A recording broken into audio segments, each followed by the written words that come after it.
The book of Genesis, chapter 1. In the beginning, God created the heavens and the earth. Now the earth was formless and empty. Darkness was over the surface of the deep, and the Spirit of God was hovering over the waters. And God said, "Let there be light." And there was light. God saw that the light was good, and he separated the light from the darkness.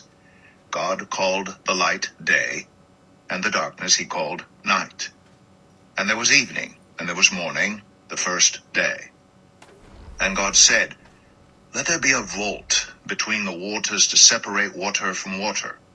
So God made the vault, and separated the water under the vault from the water above it. And it was so. God called the vault sky. And there was evening, and there was morning, the second day. And God said, "Let the water under the sky be gathered to one place, and let dry ground appear." And it was so. God called the dry ground land, and the gathered waters he called seas. And God saw that it was good.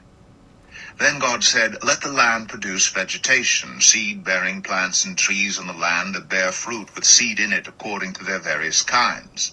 And it was so.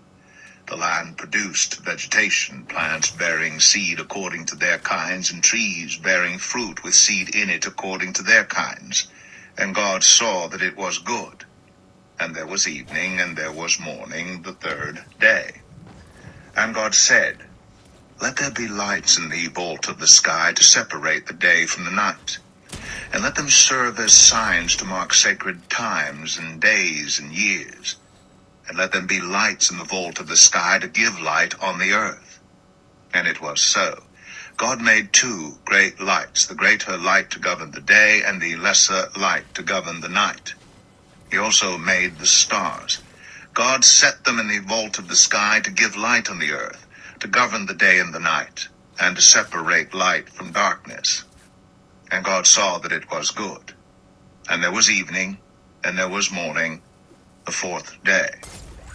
And God said, "Let the water teem with living creatures, and let birds fly above the earth across the vault of the sky." So God created the great creatures of the sea and every living thing with which the water teems and that moves about in it, according to their kinds, and every winged bird according to its kind. And God saw that it was good. God blessed them and said, "Be fruitful, and increase in number, and fill the water in the seas, and let the birds increase on the earth." And there was evening, and there was morning, the fifth day.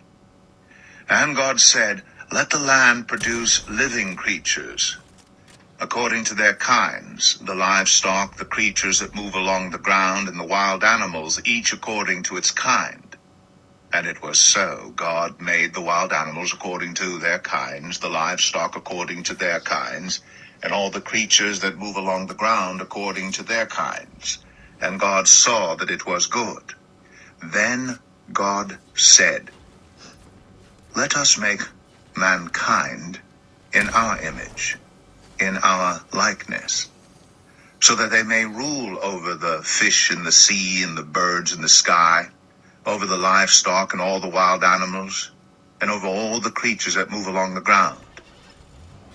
So God created mankind in his own image.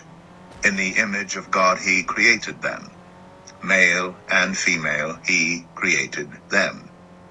God blessed them and said to them, "Be fruitful and increase in number. Fill the earth and subdue it. Rule over the fish in the sea and the birds in the sky, and over every living creature that moves on the ground."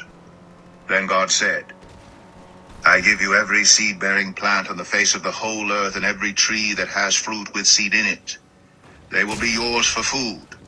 And to all the beasts of the earth, and all the birds in the sky, and all the creatures that move along the ground, everything that has the breath of life in it, I give every green plant for food." And it was so. God saw all that he had made, and it was very good. And there was evening, and there was morning, the sixth day. Genesis 2. Thus the heavens and the earth were completed in all their vast array. By the seventh day God had finished the work he had been doing. So on the seventh day he rested from all his work. Then God blessed the seventh day and made it holy, because on it he rested from all the work of creating that he had done.